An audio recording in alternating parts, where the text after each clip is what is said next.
Hello hello please keep silent. तो आप जिस स्थान पे आपकी आगमन हुआ इन्हें अक्षय वट के नाम से जाने जाते हैं और अक्षय वट के नाम से पूजे जाते हैं। अक्षय का अर्थ ही होता है जिनका कभी क्षय न हो, जिनका कभी नाश न हो, विनाशी वट वृक्ष। इनको साक्षात ब्रह्मा विष्णु महेश ने सृष्टि की स्थिरता के लिए स्थापित किए थे।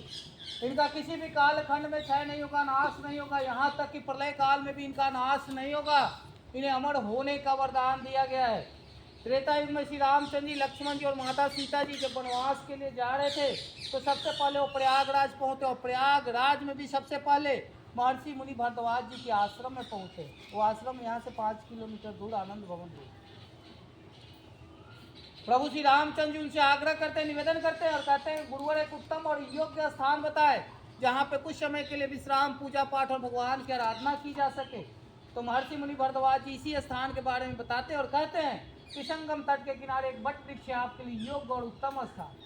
उनके कहने पे प्रभु श्री रामचंद्र जी, लक्ष्मण जी और माता सीता जी इसी स्थान पे आते हैं, पूजा पाठ करते, भगवान की आराधना करते, फिर अक्षय वट के दूध से जटा बनाकर या पूर्ण वनवासी बनते। वनवास के लिए तो अयोध्या से निकलते हैं, लेकिन जो प्रोटोकॉल पूरा यहीं पे कंप्लीट होता है विधि विधान के हिसाब से, पूर्ण वनवासी यहीं पे बनते।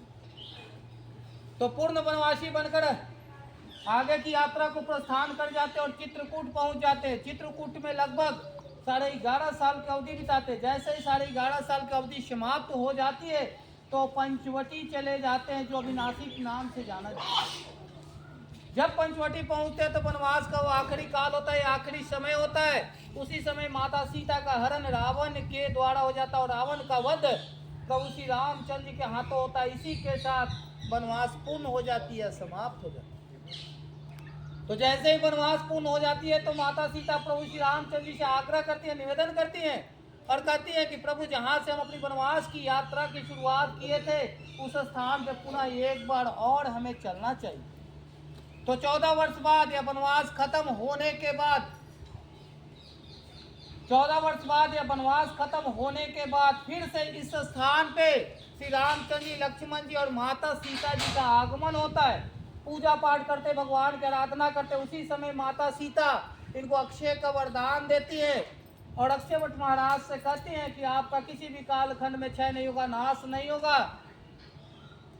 इसके बाद नहीं खोलिएगा सर, इधर से भी ब्रिगेडियर साहब आ रहे। नाश नहीं होगा, चाहे पूरी सृष्टि का क्षय हो जाए, आप अक्षय रहेंगे। उसी समय से अक्षय वट के नाम से जाने जाते और पूजे जाते।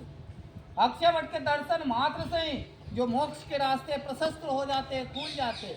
हम लोग पूजा पाठ करते हैं मोक्ष के लिए। प्रभु कम से कम यहाँ जैसे रहे ऊपर जाए तो दोबारा।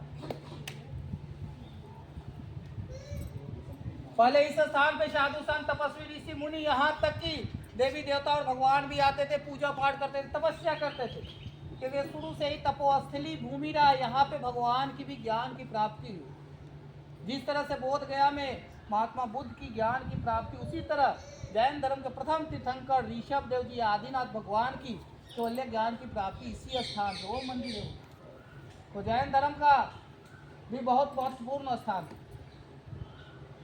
स्कंद पुराण में वर्णित है हवन कुंड का स्थान है। भटम उलति विख्यातम सर्वदेवर्षि सम्मतम त्रेष्टम ब्रह्म देवन कर्तुना दास केंचे। इसका अर्थ ये होता है कि जितने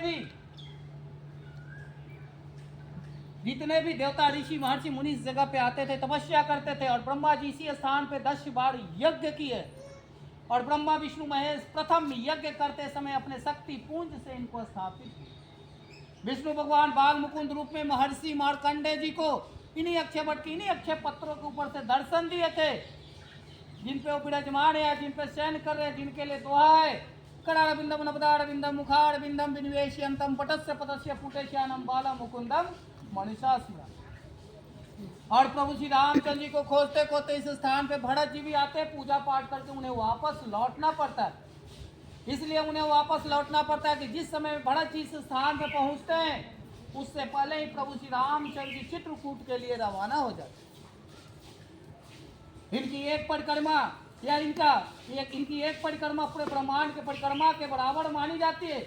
और परिक्रमा पथ पर जैसे जैसे अपने पद को बढ़ाते हैं या इनका दर्शन कर लेते हैं, समस्त पापों का क्षय कर देते हैं। नाश कर देते हैं और पुण्य को अक्षय बना देते हैं। इनके पत्र को तोड़े नहीं जाते हैं। जो पत्र स्वाभाविक रूप से ये अपने आप गिर जाते हैं, उन्हीं पत्रों को प्रसाद के रूप में अपने साथ घर ले जाते हैं। पूजा के